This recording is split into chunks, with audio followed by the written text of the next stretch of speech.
The desolate battlefield stretched out before us, a graveyard of alien technology long past its prime. My boots crunched against brittle debris as I led the crew of the Resolute through the silent ruins, the air thick with the tang of oxidized metal. The sight was haunting, filled with twisted wreckage, shattered weapons, and the skeletal remains of species indistinguishable from centuries of decay. Dr. Lena Ashcroft, crouched by a broken hull, her green eyes gleaming with curiosity as she scraped layers of sediment from an embedded insignia. "Zalcar design," she murmured, her voice tinged with awe. "This war was ancient, even by galactic standards. Whatever wiped them out must have been catastrophic." "Captain Vale?" Mac Vega called out, his voice crackling over the comlink. "Found something weird in the northern quadrant. It might be worth a look." I tapped my wrist console, signaling them to converge. "On my way." We gathered around a jagged crater, its edges smoothed by time but still radiating a strange intensity. At its center, half buried in layers of ash and debris, was a device unlike anything I'd ever seen. It was angular, yet elegant, a shimmering metallic sphere with alien script etched into the surface. The engravings pulsed faintly, as if alive, and the air around it thrummed with an energy I could feel in my bones. Mac crouched beside it, his prosthetic hand extended cautiously. "It's emitting some kind of signal, but it's weird, almost like it's trying to talk." Dr. Ashcroft's scanners chirped to life. She peered at the readings, her brows furrowing. "It's biological, Ethan. The signal, it resonates with human DNA." Her words sent a chill down my spine.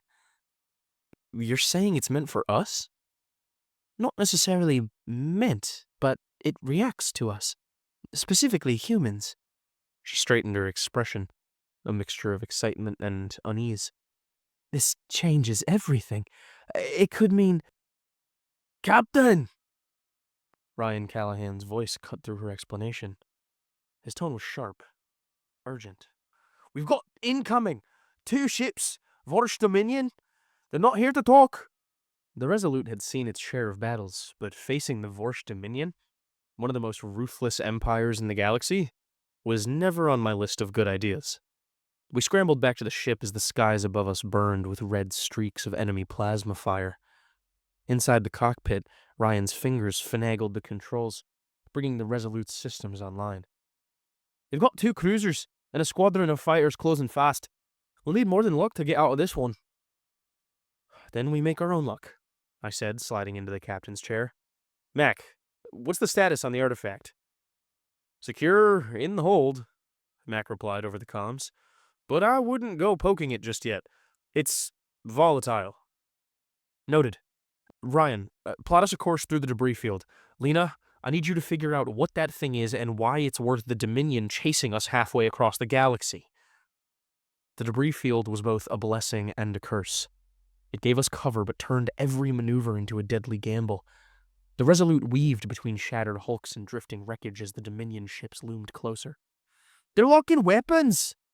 Ryan shouted. "Hold steady," I ordered as my mind raced. The Vorsh didn't just chase rumors. They knew the artifact was valuable. But why? A sudden explosion rocked the ship, sending Lena tumbling into a console. Sparks flew as the shields flickered. "That's our aft thruster." Mac's voice came over the intercom, strained but steady. "I can patch it, but I'll need time." "We don't have time," Ryan snapped, banking the ship hard to avoid another volley. "Then we buy some," I said, unbuckling my harness. "Mac, prep the artifact. If they want it that badly, let's see if it can fight back." The engine room was a mess of wires and glowing displays, the artifact secured in a containment field at its center. It pulsed brighter as I approached, the alien script seeming to shift and rearrange itself. "Are you sure this is a good idea?" Mac asked, his prosthetic hand hovering over a console. "No," I admitted, "but it's the only one we've got. Activate it." The artifact's glow intensified, filling the room with blinding light. A surge of energy coursed through the ship, and for a moment, everything went silent. Then, like a tidal wave, the energy burst outward. The Dominion ships faltered. Their systems flickered and died, their weapons falling silent. On the Resolute's monitors, I watched as the cruisers drifted, powerless. What just happened? Ryan's voice came through, awestruck. The artifact, Lena said, breathless. It emitted an EMP, but selectively. It only targeted the Dominion ships. Somehow it also bypassed their electronics hardening. Which means it recognized them as a threat, I said, realizing, dawning in my voice. And it chose to protect us. With the Dominion disabled, we made our escape. But the questions lingered. Back in the cockpit, Lena stared at the artifact's readings, her voice hushed. This isn't just a weapon, Ethan. It's something more. It recognizes us, reacts to us. It might even be connected to us. I met her gaze, the weight of her words sinking in. Connected how? She shook her head. I don't know yet. But whatever it is, it's old. Older than anything we've ever encountered. And it's tied to humanity. As the Resolute drifted into the quiet safety of hyperspace, the artifact pulsed one final time, projecting a holographic image into the air. It was Earth. And below it, in glowing alien script, were the words, "The heirs will endure." I decided to land the Resolute on a jungle planet, following hints in the artifact's signal to uncover its origins, but the crew quickly learns the planet is as deadly as it is mysterious, and the Vorsh Dominion isn't far behind. The jungle seemed alive, in a way that felt wrong. It wasn't just the dense canopy above, the thick vines snaking around massive trees, or the hum of unseen predators. It was the air itself. The moment we stepped off the Resolute, it clung to our skin, damp and charged with static, like the world itself was examining us. Remind me again why we couldn't stay in orbit, Ryan Callahan muttered, his voice tight as he scanned the tree line. His rifle, sleek and black, was raised and ready. Because orbit doesn't answer questions, Dr. Lena Ashcroft replied. Crouching to examine a phosphorescent plant, her scanner beeped erratically. The artifact's signal led us here. If we're going to figure out what it wants, we need to go where it points. Ryan snorted. Sure. Let's follow the mysterious alien beacon into a death trap. What could go wrong? Keep the chatter down, I ordered, my eyes sweeping the dense undergrowth. Mac, how's the equipment? Mac Vega adjusted the straps on the heavy pack he carried loaded with gear. Holding steady, Captain. Though I wouldn't mind a bit less humidity. Feels like the air's trying to drown us. I nodded and glanced at Lena. You've got a point. Let's move. The jungle pressed in on us as we advanced, every step a risk. The terrain was treacherous. Roots twisted like traps beneath the dense foliage, while vines dangled like nooses from the trees above. The air buzzed with the sound of insects, some of which were large enough to cast noticeable shadows as they zipped past. We're not alone, Ryan said, his voice low. His pale blue eyes scanned the surroundings, sharp as ever. Tracks, quadrupedal, clawed. Big. How big? Mac asked, gripping the handle of a compact plasma cutter strapped to his side. Big enough that I hope we don't meet it, Ryan said grimly. Focus on the objective, I said, trying to ignore the unease curling in my gut. The artifact's signal is getting stronger. Whatever it's leading us to, it's close. We found it, an hour later, in a clearing that felt out of place in the chaotic jungle. The trees stopped abruptly, their twisted roots forming a natural wall around the open space. At the center was a towering monolith, covered in the same alien script as the artifact aboard the Resolute. Lena rushed forward, her scanner buzzing with excitement. It's another node, she said, running her fingers over the engraved surface. But this one's active. Look at the script. It's glowing. Mac set down his pack and began unpacking tools. Let's hope it's friendlier than the jungle. Ryan stood guard at the clearing's edge, his rifle steady. We've got movement, he called out. 3 o'clock, just beyond the trees. The attack was fast and brutal. The first creature burst from the undergrowth, a predator with scaled skin and 6 limbs, each tipped with razor-sharp claws. Ryan fired. His shots were precise, but for every beast he dropped, 2 more seemed to emerge from the shadows. Fall back to the monolith, I shouted, drawing my sidearm.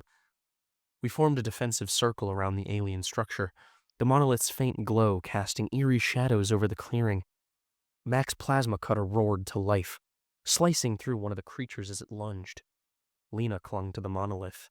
I need more time, she yelled, her voice panicked. We don't have any more, I barked, unloading my weapon into the oncoming horde. The monolith's glow intensified, pulsing with a rhythm that matched the artifacts. The creatures hesitated, their snarls turning to whimpers as they backed away. It's emitting a new signal, Lena said, breathless. Deterrent? Look. They're scared of it. Good, Ryan said, wiping sweat from his brow. Let's keep it that way. With the immediate danger past, we regrouped. Lena worked quickly to interface with the monolith, deciphering its patterns and unlocking its secrets. This node contains a record, she said, her voice hushed with reverence. It's an archive of trials. Environments designed to push species to their limits. To test them. Test them for what? Mac asked, his voice heavy. To see if they're worthy of survival, Lena replied. She turned to me, her expression grave. This planet wasn't just a battleground. It was a crucible. And humanity passed. The revelation hit hard. The jungle wasn't hostile by chance. It was deliberate. A gauntlet forged by some ancient intelligence, and humans in some forgotten past had endured it. But there was no time to dwell on the implications. The Vorsh Dominion arrived in force, their ships piercing the jungle canopy like steel arrows. We've got company, Ryan said, his voice grim. The Dominion troops were well trained and heavily armed, but they lacked one crucial advantage. We knew how to adapt. Ryan led the counterattack, using guerrilla tactics to exploit the jungle's terrain. Mac turned the monolith's signal into a weapon, amplifying it to disorient the enemy. Lena's knowledge of the planet's ecosystem, gathered through her constant studies of it since they landed here, allowed us to set traps, luring the Dominion into natural hazards. The battle was fierce, but by the end, the Dominion's forces were broken into a full retreat. As we prepared to leave, Lena placed her hand on the monolith one last time. There are others, she said. Other nodes, other tests. The artifact is leading us to something bigger. Something that could change everything. I nodded, my mind racing. Then we follow it. Following the artifact's signal, the crew of the Resolute ventured into a derelict space station known as the Iron Spire. Suspended in the void between galaxies, this station was a graveyard of failed experiments and long-dead civilizations. The Iron Spire loomed ahead, its jagged silhouette stark against the void.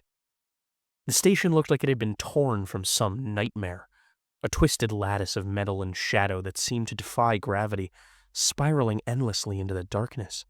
This place gives me the creeps, Mac Vega muttered, his prosthetic hand tapping nervously against the console. Why do all these ancient alien sites have to be so ominous?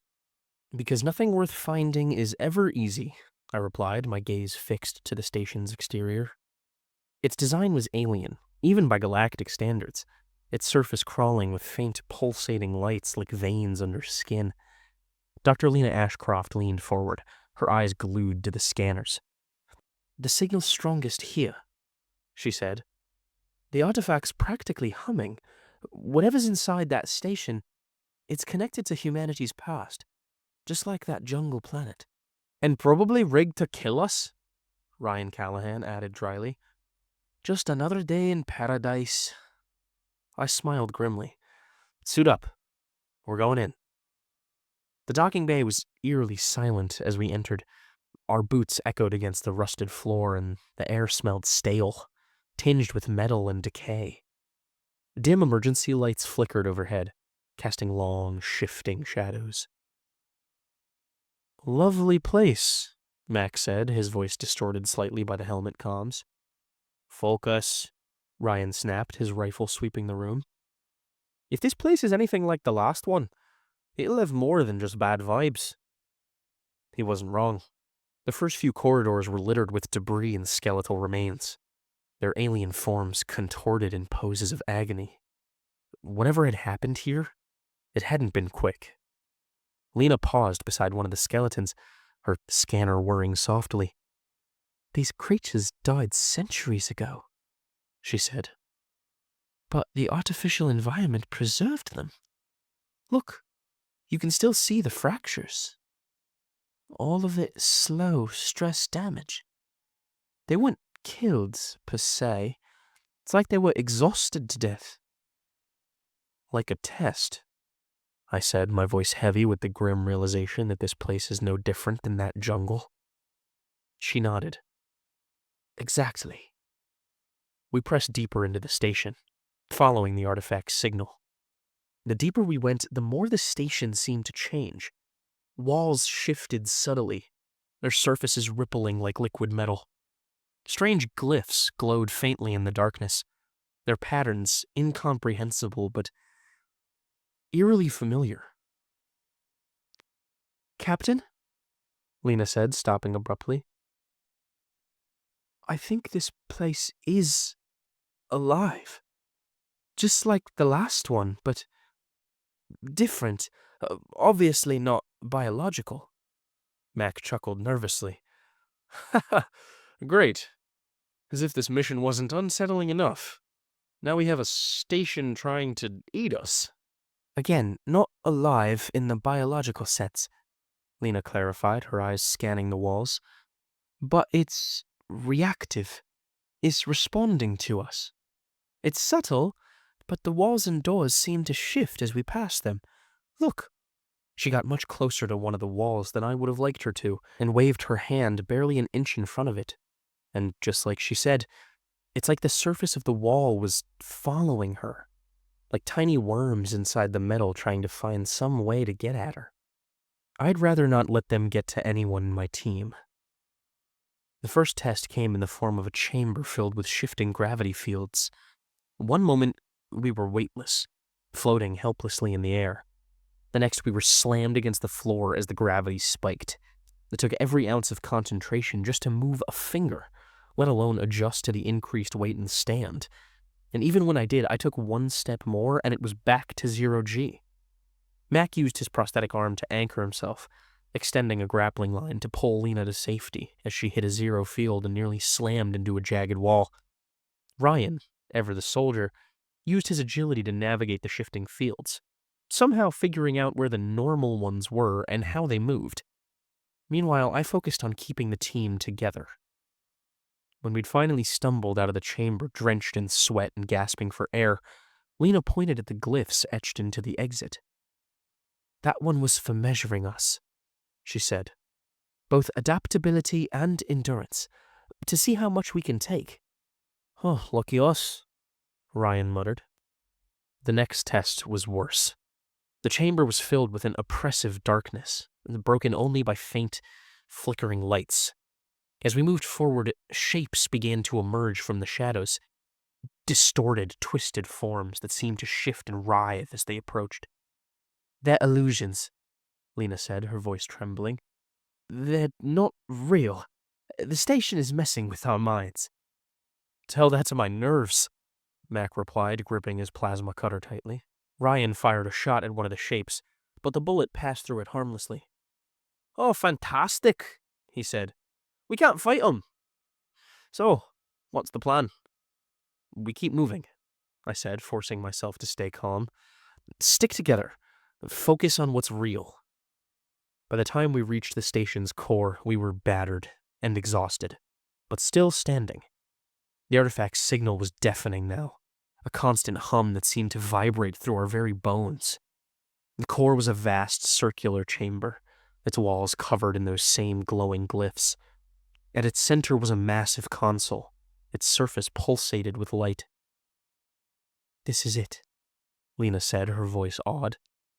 "This is what we've been looking for. The next clue to humanity's origins." She approached the console cautiously, her fingers dancing over its surface. The glyphs shifted and reformed under her touch, and the chamber began to hum with energy. The station's AI came to life. Its digital voice resonated through the chamber. "Humans," it said, its tone neither welcoming nor hostile, "you have passed this trial. You are worthy." "Worthy of what?" I asked, my hand resting on my sidearm. "Knowledge," the AI replied. "This station holds the records of countless civilizations, all of them tested, all of them found wanting. Except for you." The AI began to download its knowledge into the artifact, its glyphs glowing brighter with each passing moment. But the moment of triumph was short-lived. An alarm blared, and the walls of the chamber shifted to reveal Dominion soldiers pouring in. "Looks like we've got company," Ryan said, raising his rifle. Ryan led the counterattack, using the station's shifting walls to ambush and disorient the enemy. Mac rigged a series of makeshift explosives, setting nasty surprises for any Dominion soldier that managed to find a gravity field they could pass through. Lena worked frantically to complete the download, while I focused on keeping her safe. The battle ended in chaos. The station, damaged by the fighting, began to collapse, its walls crumbling around us. We barely made it back to the Resolute before the entire structure imploded, taking the Dominion forces with it. As the Resolute drifted away from the wreckage, Lena examined the artifact, her expression grim. "This is just the beginning," she said. "This archive. Its value cannot be understated, but it's also dangerous. Some of these civilizations possess technology unlike anything I've even heard of, let alone seen. I can see the entries for the data on how to reproduce those technologies, but they're all locked. The galaxy isn't ready for it." I nodded. "Then let's show it that we are." The crew of the Resolute reaches the artifact's final destination, a massive Dyson sphere orbiting a decaying star. Within this ancient construct lies the ultimate test of humanity's resilience, and the secret to their place in the galaxy. The Dyson sphere dominated the viewport, a colossal structure that defied comprehension.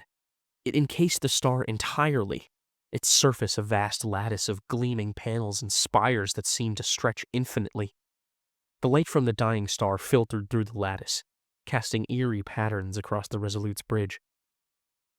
"That thing's bigger than Earth's entire solar system," Mac Vega said, his voice tinged with awe.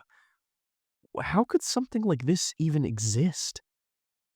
Dr. Lena Ashcroft's eyes were fixed on the data streaming across her console. "The artifact's signal is the strongest here it's ever been," she said. "This is it.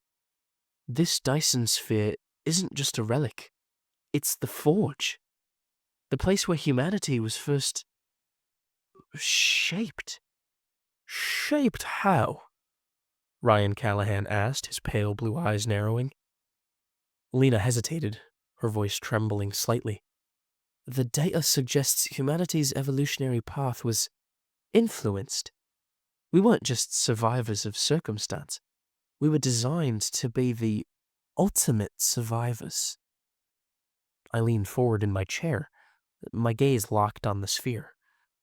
"If that's true, then whoever built this place isn't just ancient. They're still around, and they want us to know it."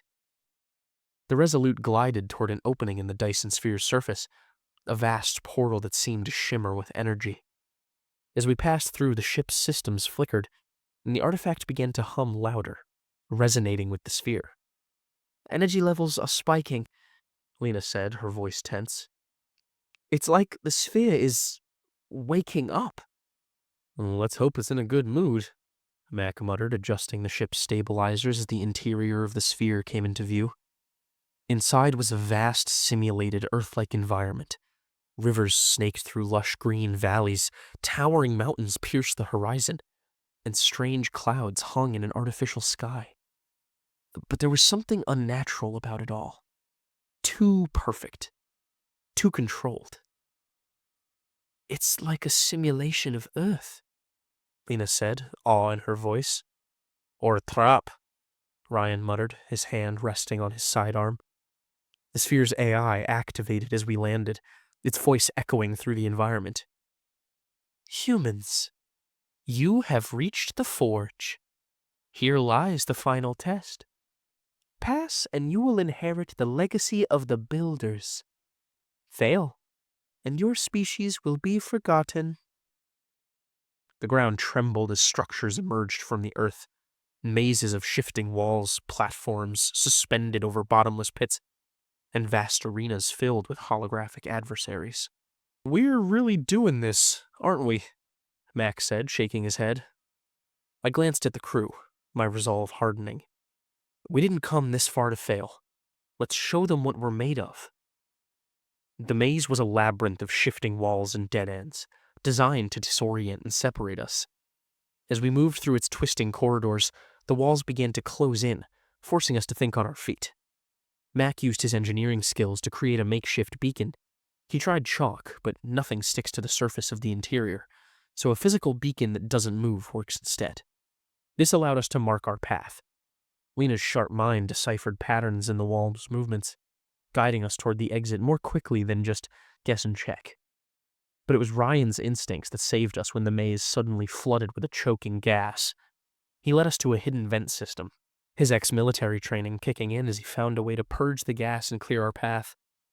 When we finally emerged from the maze, the AI's voice resonated again.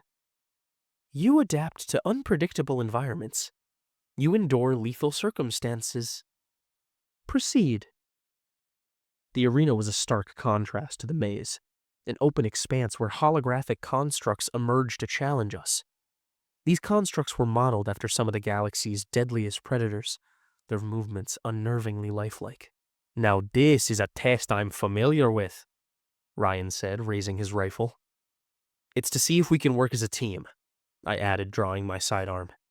Mac's plasma cutter cut through the constructs, while Lena used her knowledge of alien biology to exploit their simulated weaknesses. Ryan's precision and combat instincts were, of course, invaluable in a straight-up fight, and I coordinated our efforts, ensuring we didn't falter under the relentless assault. When the last construct dissolved into pixels, the AI spoke again. You are resourceful. You endure even when you should not. Proceed. The final test was the most harrowing. The sphere's environment shifted, plunging us into a simulated apocalypse. Earth-like terrain crumbled beneath our feet as meteors rained from the sky and fires consumed the horizon. It's a stress test, Lena shouted over the chaos. They want to push us to our breaking point. Past it, more like. We've got to keep moving, I said, leading the crew through the collapsing landscape. The simulation forced us to face every element of survival, dodging falling debris, finding shelter from storms, and scavenging for resources. Each of us had to rely on our unique strength, Mac's ingenuity, Lena's intellect, Ryan's combat prowess, and my ability to hold the team together. When the chaos finally subsided, we found ourselves in a chamber at the heart of the sphere. I hadn't even realized that at some point we'd entered the dying star itself, unimaginable technology keeping us insulated from its heat and gravity. At its center was a glowing console, the artifact pulsing in sync with its energy. The AI's voice returned, calm and commanding. You have endured all trials. Humanity's resilience is proven. You are worthy of the Builder's legacy. Lena approached the console cautiously. What is the Builder's legacy? The knowledge of survival, the AI replied. The means to restore worlds, to rebuild civilizations, to preserve life against all odds. Before we could claim the legacy, the Vorsh Dominion arrived, their ship seemingly breaching through the sphere's defenses. "Looks like they want to finish what they started," Ryan said, his rifle ready. The Dominion forces poured into the chamber, their leader demanding the builders' technology. But they hadn't earned it. They hadn't passed the trials. Using the knowledge we'd gained and the sphere's amorphic environment, which now relented to our command, we turned the tide. Ryan led the counterattack, while Mac activated traps using the sphere's systems. Lena triggered a failsafe that disabled the Dominion's weapons, and I rallied the crew to push them back. In the end, the Dominion was forced to retreat, their arrogance shattered. With the Dominion gone, the AI presented us with a choice. You may claim the Builder's legacy for humanity alone, or share it with the galaxy. The decision is yours. The crew debated fiercely. Mac argued for altruism, believing the legacy could save countless lives. Ryan warned of the dangers of sharing such power with unworthy species. They'd just fought the Vorsh to stop them from getting this tech. Lena saw both sides, but emphasized the importance of humanity's leadership. In the end, I made the call. We share it, but on our terms. Humanity will lead, not conquer. The console activated, releasing a wave of energy that restored the sphere's power and sent a signal across the galaxy. Humanity had passed the test. As we stood in the chamber, watching the legacy unfold, I felt a sense of pride and responsibility. We hadn't just survived. We had proven humanity's worth to the stars. As the Resolute departed the sphere, Lena turned to me, her voice filled with determination, mellowed by worry. We've changed the galaxy, Ethan. But the real test is just beginning. And this time there's no proctor. We won't know if we pass or fail until we fail. I nodded, staring out at the endless stars. Humanity is ready.